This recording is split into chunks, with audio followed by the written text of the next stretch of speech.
আবাসের টাকা তোলাবাজির অভিযোগে গ্রেপ্তার তৃণমূলের অঞ্চল কনভেনর শাহনাজ আলম। গতকাল ইসলামপুর থানার পুলিশ ওই তৃণমূল নেতা শাহনাজ আলমকে গ্রেপ্তার করেছে। বৃহস্পতিবার ওই তৃণমূল নেতাকে ইসলামপুর মহকুমা আদালতে পাঠিয়েছে।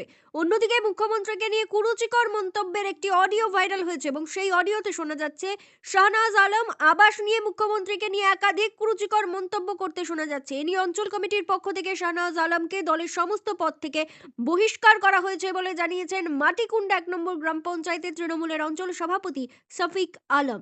দাদা আপনি কি টাকা চেয়েছেন? আবার কেন ধরলো একটু বলুন না। বলুন বলো বলো বলো বলো কেন ধরলো?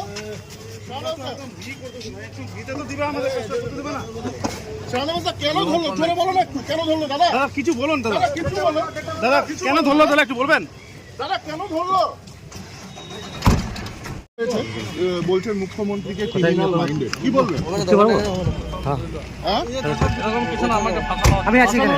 আপনি আবাসের টাকা চেয়েছেন দাদা? আবাসের টাকা চেয়েছেন? হ্যাঁ, আবাসের টাকা চেয়েছেন আপনি? কিছু না, আমাকে কে ভাসালো? কে ভাসালো?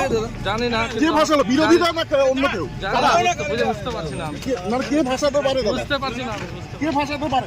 একটু দাঁড়াও, কে ভাসাতে পারে? জানি না। কে ভাসাতে পারে বলো না।